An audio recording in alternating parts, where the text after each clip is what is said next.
What is good, fight fans? It's Ashley's Corner. Shout out to the Lions Den boxing community, the LDBC. All right.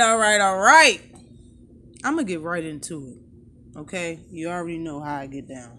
I'm going to get right into this. All right, Shawn Porter. You look him up on BoxRec. His record, he has 30 wins. He has 2 losses. He has 1 draw, okay? He's 30. He's 2-1. And he has 17 knockouts. Again, the man has 17 knockouts in 11 years that he's been a professional boxer, with 33 fights combined. 11 years, 33 fights, 17 knockouts. Okay? Besides Andre Berto in 2017, from his horns and hooves, he did stop that cat in 2017. In 2015, that was his last time stopping somebody, is in 2017 to Andre Berto. And there was a lot of headbutts, and there were a lot of elbows thrown in that fight. Mostly, damn near all of them from Shawn Porter, directed right to Andre Berto's dome piece. Okay, in 2015, he knocked out a guy named Eric Bone. Okay, Eric Bone. After losing the IBF strap right before this fight with Eric Bone, he lost to Kell Brook right before he fought Eric Bone. Okay, so he fought Eric Bone. He knocked him out in 2015. He knocked Bone out, but Bone had lost to a few nobodies. He lost to Chris ALGravy, and he lost to Sergey Lipinets. At the time when they fought, I think Eric Boone only had 1 loss, and it was to a nobody when he fought Shawn Porter. Then he lost to a few more nobodies, Chris ALGravy and Sergey Lipinets. Then it was Paulie Malignaggi in 2014. Okay, we got that? It's 2019 right now. The last knockout was 2017, then 2015, then 2014. Okay, and that was Paulie. The last time Shawn had a knockout streak was in 2010. It was 9 years ago. Who are you saying you're gonna knock out again, Shawn? And in what round, for sure? Who are you saying you're gonna knock out?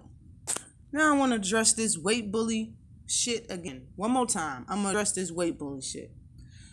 How many people know that Shawn Porter's first fight, his pro debut fight in 2008, was at super middleweight? Look at the screen. Shawn was 165 pounds and a half. His opponent was 170 and a half. Okay? You see that? Norman Johnson. That is a super middleweight fight. He came in the game at super middleweight. We're talking weight bully, okay? He came in the game at super middleweight. Shawn Porter's 16th fight was in 2010 versus Ray Robinson. Shawn was 147 pounds and a half. Okay? And Shawn went the distance with Ray Robinson, the guy that Ugas destroyed last year or the year before that. Shawn Porter went all 10 rounds in his 16th fight back in 2010 with Ray Robinson. Okay? Shawn don't have much power. Let me just say that. Shawn don't have that much power. Okay? Danny Garcia never even fought or sparred Errol Spence Jr., but yet he already saying that the power goes to Spence. He's saying that Spence hits harder than Shawn. How would he even know that? But he's sure to say it because he's fought Porter, and he sees Earl's work ethic. He sees his knockout rating. He already know who got the power in the fight, the upper hand in that. Now look at the screen. Stick with me when I say this. Stick with me through this whole video. All right. Shawn Porter's after this first fight, his next 14 fights was at 160 pounds or at 154. Shawn was fighting at middleweight and junior middleweight for his first 15 fights. He was super middleweight, junior middleweight for his first, let me say, 15 fights as a pro. At welterweight, Shawn has had 18 fights, okay? Shawn's record is, and I quote, he is 15-2-1. That's what he is. Shawn Porter is 15-2-1 with 5 knockouts. Now, take his name away. Who in the hell with 15 wins, 2 losses, and 1 draw and 5 knockouts is going to knock out Errol Spence Jr.? It's going to beat Errol Spence Jr. It's going to outbox Errol Spence Jr. Ribs and barbecue, rocks and blunts. It's not going to happen. It sounds foolish already. But go down his record. Go to his resume and exclude everything that's not at welterweight. Hell, you can even throw in the ones that's at 148 pounds. Anything that's 150 and up, take that off his resume and then tell me what you got. And on that welterweight resume, only 3 of them was undefeated. Only 3 of them was undefeated, okay? So who's on his resume? As far as the names, who's on Shawn Porter's resume? He's fought Ugas, which had 3 losses. When Adrian Granados had 5 losses when he fought him. Andre Berto had 4 losses when he fought him. Thurman was an undefeated fighter that he lost. He did not beat Thurman. He lost to Thurman. Adrian Broner had 1 loss. Kell Brook was an undefeated fighter that he lost to. Kell Brook beat him and took his title. Paulie had 5 losses when he fought him. Devin Alexander had a loss when he fought him. He fought this guy, Julio Diaz or whatever. He fought him twice. The first time he fought him, he had 7 losses, and they fought to a draw.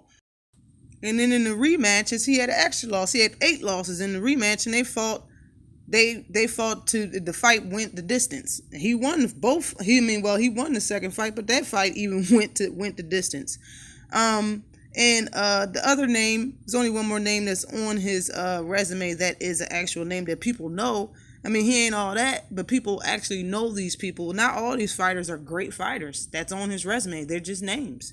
And Philo Greco is a name, but, who is he again? And he was undefeated, That's the only undefeated fighter that Shawn Porter has on his record that he actually beat is Philo Greco. And those are the names at 147, guys. Not on his resume, at 147. Okay? The only undefeated fighter was LaGreco. Okay? He beat LaGreco, but he went the distance, which was 10 rounds. He went all 10 rounds with LaGreco and won in a decision. Okay, and I believe the year after or 2 years after that, that's when Spence demolished LaGreco in 3 rounds. He stopped LaGreco in 3 rounds. Okay, and in that fight, as I'm looking at it, and in that fight, Shawn Porter and Philo Greco both was 150 pounds. So that's not even a welterweight fight. I'm taking that off the list. Let me see what else. And technically, and in 2012, he fought. He had a fight at 154 pounds. So I got to take that off his record too. So if you take both of those off his record, Shawn Porter at welterweight, every fight that he's fought at welterweight as a professional, he has 13 wins, 2 losses, 1 draw, and 4 knockouts. Nobody with that is beating Errol Spence Jr. I repeat, definitely nobody with that is knocking out Errol Spence Jr. Yeah, but don't shoot the messenger, man. The man resume, after you really look at it, he does have names on his resume, but who are those people really? And those so-called names, out of everybody that he beat on his resume, Errol Spence would have beat him in a more dominating fashion. He probably would have stopped 70% of the guys that he did not stop, especially some damn Ray Robinson. Okay? After being at a heavier weight, you come down a few more pounds and go the distance with Ray Robinson, yo. All it takes is a good hook to fuck up Ray Robinson. That's all it took. That's all it takes, man. That's how you know you don't have good boxing ability. Now, I do have one question though. You guys can help me in the comment section. How come Kenny and Shawn Porter bring up the amateurs whenever people bring up Spence's size or him being the boogeyman of the division? Why do they keep bringing up the amateurs and not talking about Shawn's first 15 pro fights at 154 and 160? Why keep bring up the amateurs and you can talk about your first 15 fights? Because they was in the same, middleweight weight class, super middleweight. Why act like those fights never happened? Is it because they're no names or what? What do you guys think about everything? What do you think about a fighter being 13-2-1 with 4 knockouts saying that he's going to stop Errol Spence Jr.? Because that's really what he is. Sorry, not sorry. Look up his resume. Take out all the fights that's at welterweight and tell me what his record is. Leave it in the comment section. Always like and subscribe to the channel. And I'm going to give a shout out and a special thank you to everybody who donated to my Cash App. Jeremy, JMC, Robert Stewart, Gary Benson, Gregory Wyatt, Toot Cruz, James Coleman. Hopefully I didn't leave anybody out. Thank you for donating to the channel and help the channel grow. If anybody would like to donate to the channel, the link to my Cash App will be into the description below. Always like and subscribe to the channel. Peace.